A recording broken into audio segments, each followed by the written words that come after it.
Buenas, ante todo quiero expresar mi gratitud a Luis Launay, que me dio la oportunidad de expresarme hoy sobre un autor, un pensador muy importante en la historia argentina, lamentablemente no muy conocido. Me refiero a Fermín Chávez. Yo podría ensayar en este momento una biografía y su propia historia podría dar cuenta de su propio itinerario y las distintas estrategias y las distintas obsesiones que tuvo respecto, digamos, su producción de más de 20 y pico de libros, son casi 30. Pero ya lo han hecho otros. Enrique Manson ha trabajado mucho en la biografía de Fermín, también lo ha hecho Simón, su hijo Simón Chávez, y además el mismo Fermín en algunos de sus extraordinarios opúsculos, donde en pequeñas referencias iba contando su propio itinerario de vida, que también es muy importante porque se encuentran allí algunas marcas y huellas que son casi necesarias para comprender eh, eh, la obra integral de Fermín.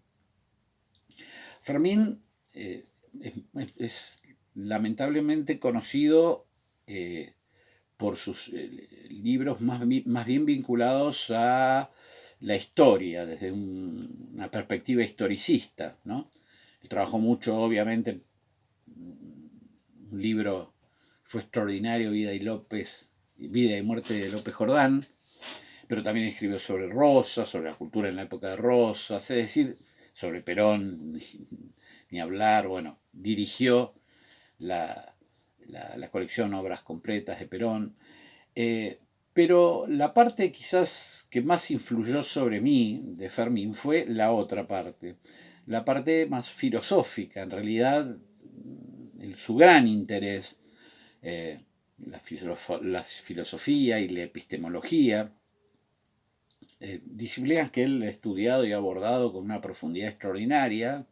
Recuerdo que, Les recuerdo que él podía leer perfectamente el griego, quizás y el latín, y eso le permitía, digamos, vincularse con textos directos de aquella antigua filosofía, pero fue un hombre americano, con lo cual lentamente fue construyendo, digamos, una propia mirada desde el punto de vista filosófico de nuestra América y de nuestro país, y es quizás el aspecto más importante y más olvidado de Fermín. Lamentablemente las universidades, salvo la nuestra, la Universidad Nacional de Lanús, que ha reeditado textos destinados a los estudiantes universitarios, en especial una compilación que se llama Una epistemología para la periferia, que contiene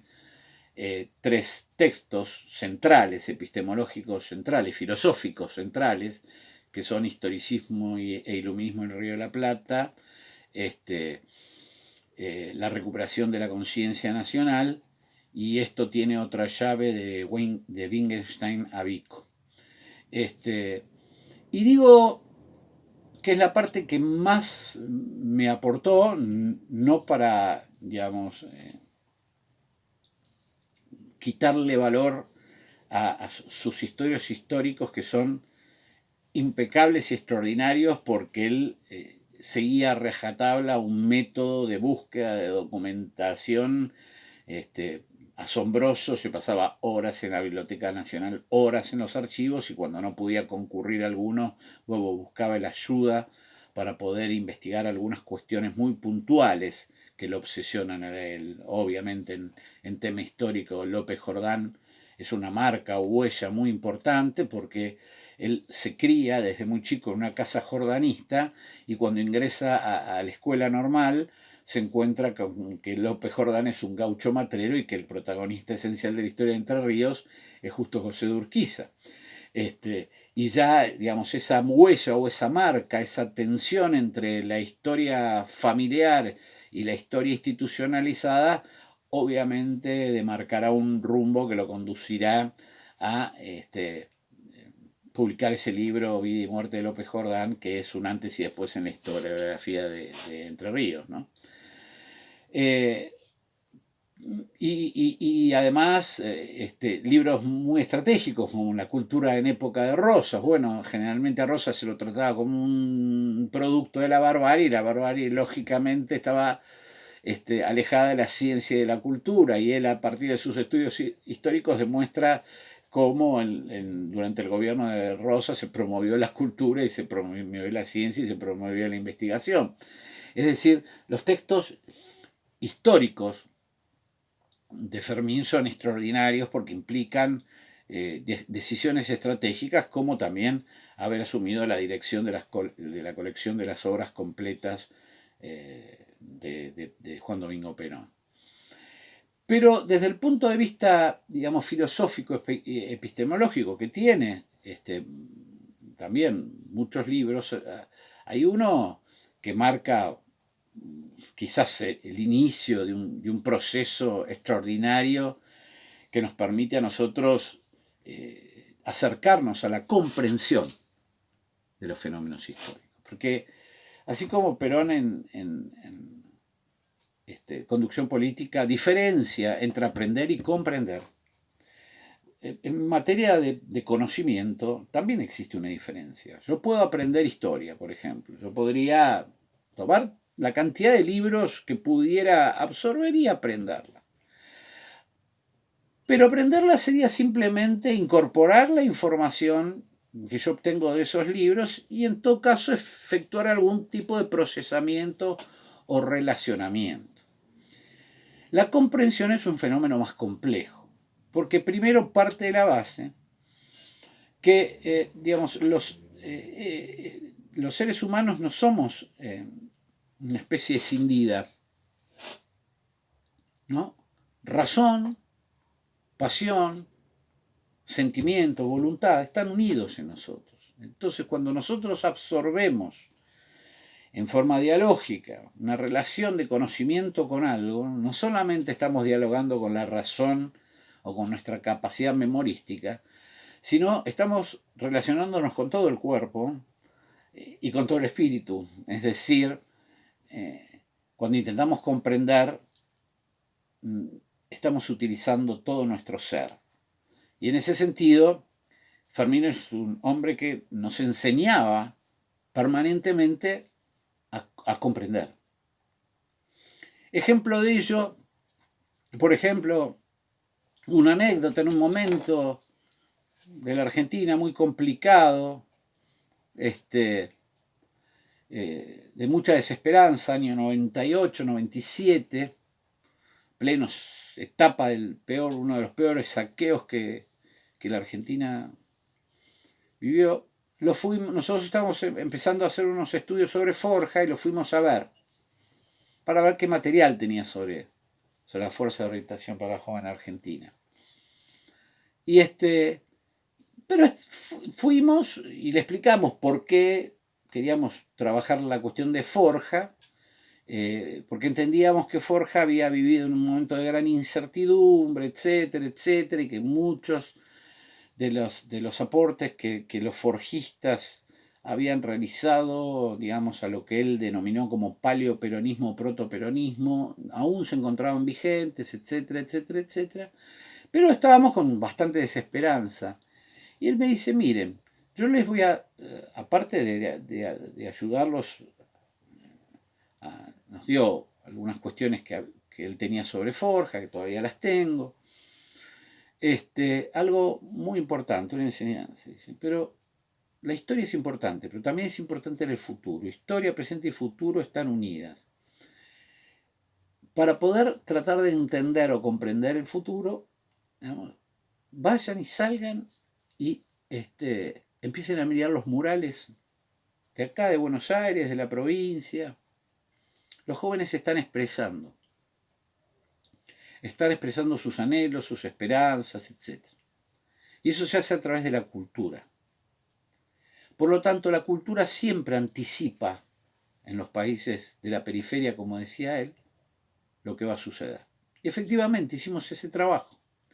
Y empezamos a visualizar cuestiones en esos murales que luego aparecieron muy fuertemente, como lo femenino, como lo americano, lo indoamericano. Es decir que, digamos, sin necesidad de que leyéramos un libro, ya él nos dio un indicio de cómo nosotros teníamos que trabajar la cuestión histórica estrechamente vinculada a la cuestión de la cultura, ¿no? Como una historia de la cultura. Porque decía justamente que los países periféricos que estaban sometidos, digamos, a instancias de dominación cultural, la cultura popular era el instrumento más revolucionario porque era el espacio y el resguardo de la libertad necesaria para poder trascender esa colonialidad. O sea, que le daba una importancia a la cultura y llegando a decir, y esto sí lo voy a decir textualmente del libro, porque lo suelen enseñar en la universidad, que dice: desentrañar las ideologías que constituyen los instrumentos de liberación es labor esencial y primordial de los trabajadores de la cultura. Textual. Pero eso no termina ahí. Sobre esa base hay que construir una epistemología de la periferia, es decir, una ciencia del propio ser. Impactante, porque mientras en general las ideologías de tipo materialista colocan a la cultura o como un producto de la creatividad individual o de los aportes individuales a una cuestión colectiva, y mientras sectores del materialismo ortodoxo de origen marxista le otorga un rol, digamos, superestructural y dominador, para Fermín Chávez, en los países de la periferia, la cultura es un instrumento que promueve un ethos liberador. Y esto es una de las principales enseñanzas de él. Y en otra oportunidad nos explicó cómo el peronismo, que no es un partido político, un movimiento, sino un fenómeno histórico-cultural, esa cultura popular está aferrada y arraigada y procesada a través de una filosofía, de la teorización y de la construcción de una doctrina. Y nos lo fue explicando a partir de los aportes de distintos autores y de distintas corrientes culturales que acontecieron en la Argentina en aquellos, digamos, años previos al surgimiento del primer peronismo. Con lo cual, yo quiero advertir que Fermín Chávez sigue siendo un autor clave para comprender este momento. La idea de la conciencia nacional como digamos, proceso de, digamos, superación de la alienación cultural. La alienación cultural significa el separarnos nosotros de nuestro entorno. Es decir, es algo bastante complejo, en cierto sentido, pero, digamos, la colonización cultural lo que hace es separarnos o promueve la separación entre nosotros y nuestro propio entorno. Separación que no es solamente, digamos, racional, sino también afectiva. Y en cierto sentido, la conciencia nacional primero requiere, digamos, la clara,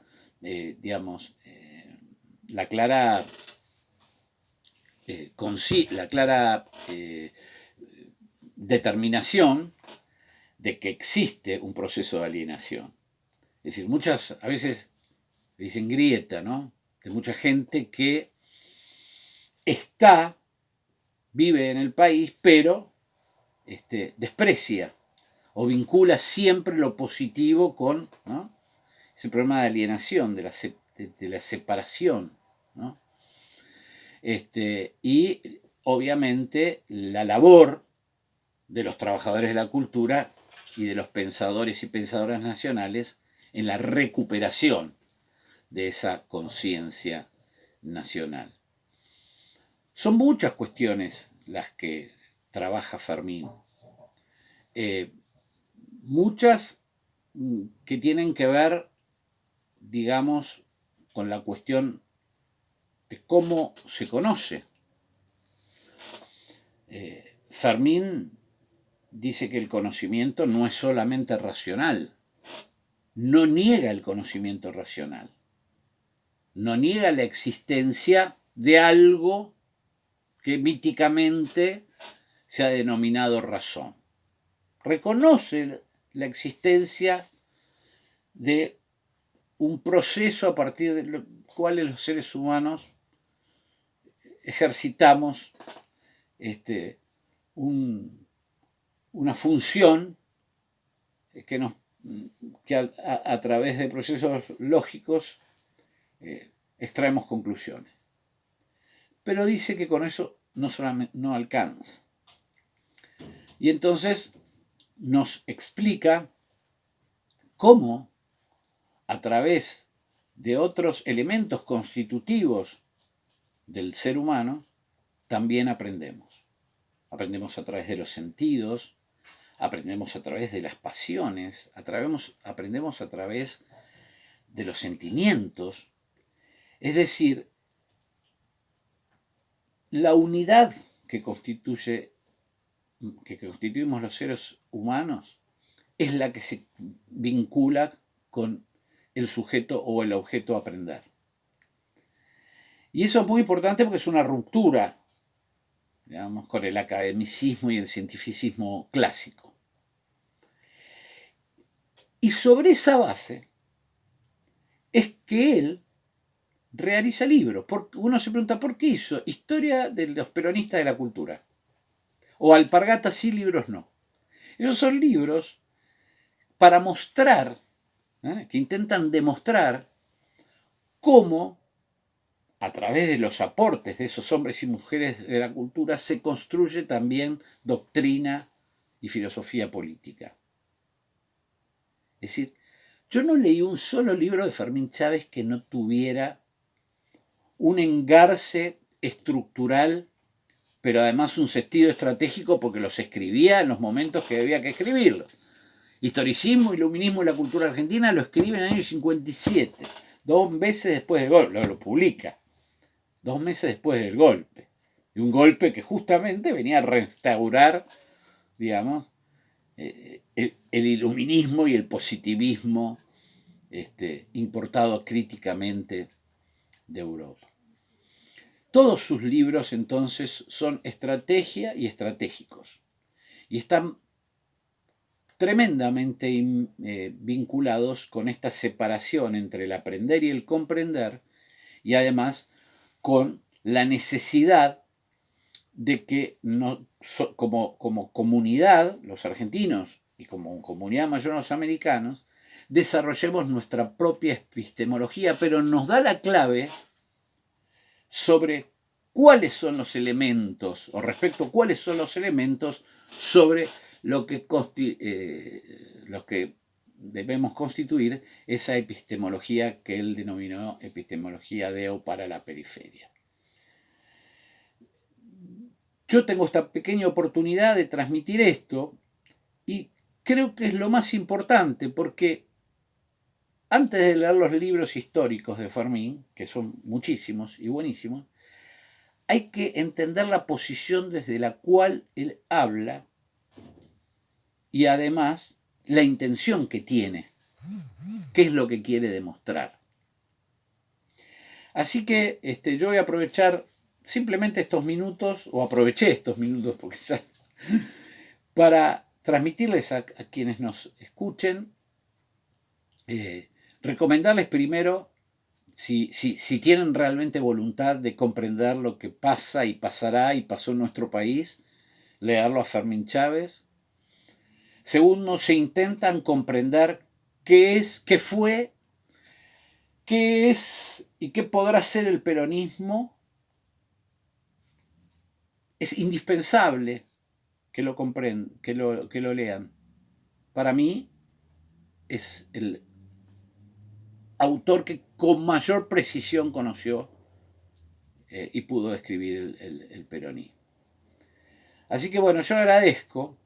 Podría seguir hablando horas de Fermín, de Chávez, pero me parece que quizás este es el aporte que yo puedo hacer a este recuerdo que Luis me permite realizar a partir de este sistema audiovisual que nos está en este momento invadiendo nuestra propia vida.